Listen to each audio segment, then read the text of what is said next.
This is Mumbai's beautiful Marine Drive.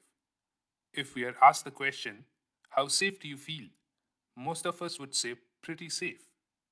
But what happens when other urban scenarios are evaluated, such as the narrow alley on the left and the empty flyway on the right? How safe would you feel there? Which is the safest amongst them? Safest by how much? Can you quantify? What about a crowd? Would a crowd make you feel safer? Safer by how much? And when does a crowd become too crowded to become unsafe? What about light? What is the effect of darkness on the feeling of safety? Does a crowded dusk feel safer than an empty afternoon? If so, by how much? As we navigate our cities, we encounter urban fabric of diverse compositions. Trees change, roads change, vehicles appear and disappear. One can see a white sky in a few places. One may not see the sky if walking under a flyover.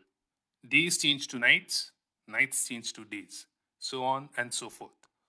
All of these urban compositional variables subliminally affect the way we perceive an urbanscape. How can we predict the perception of safety of different urbanscapes?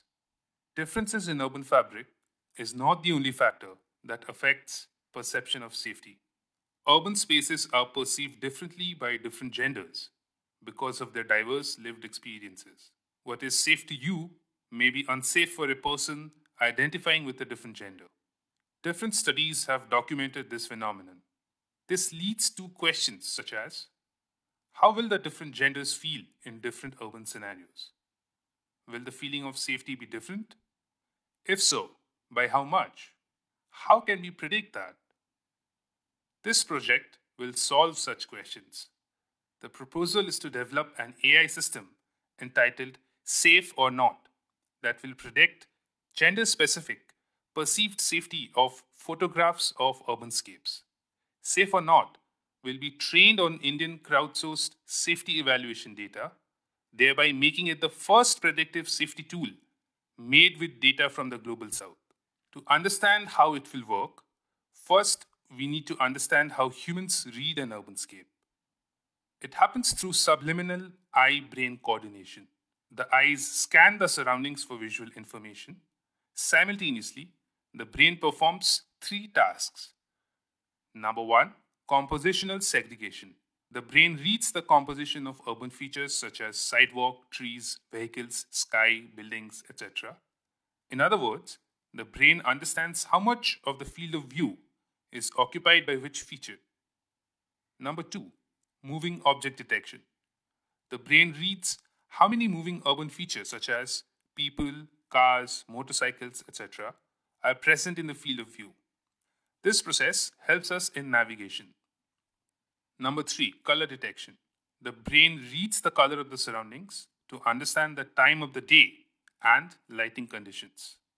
After urban spatial mapping through the three cerebral tasks, the fourth component, that is our lived experience, adds meaning to our surroundings.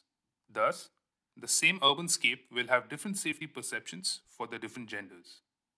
The development of safe or not AI system will follow the same four components that humans use to read an urbanscape.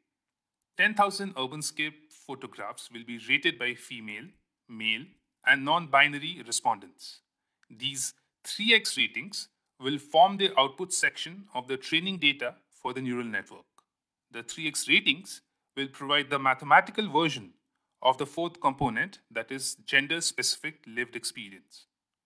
Mimicking the three tasks that the human brain performs to read urban space, AI machine algorithms will be used to perform compositional segregation, moving object detection, and color detection. The algorithms will extract and quantify urban features of the 10,000 photographs.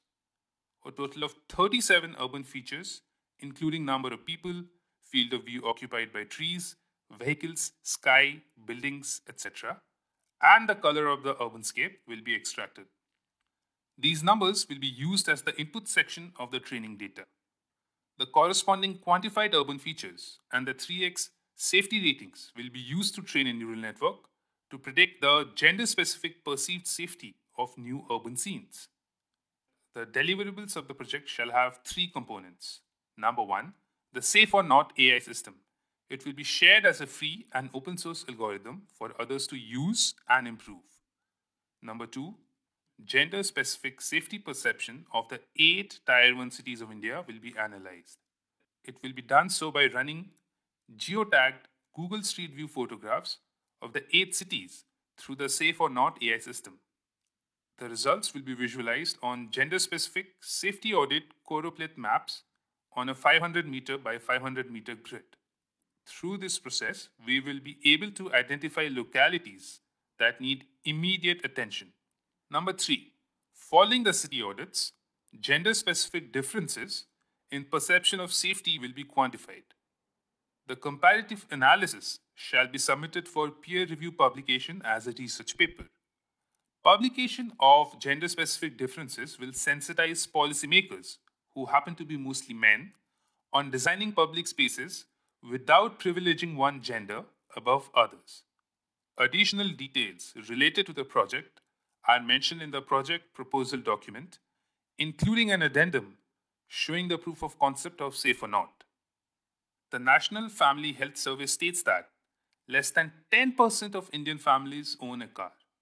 Another report, authored by Teddy, states that less than 5% of urban Indians commute to work in a car. India experiences urban spaces predominantly on foot. To make cities safer, active means such as patrolling and grievance redressal, and long term means such as alleviation of poverty and gender sensitivity are being addressed through various schemes. However, the canvas on which open public experiences take place is urban fabric. Along with active means, we need to understand and predict which urban spaces feel unsafe. This is where this project comes into the picture.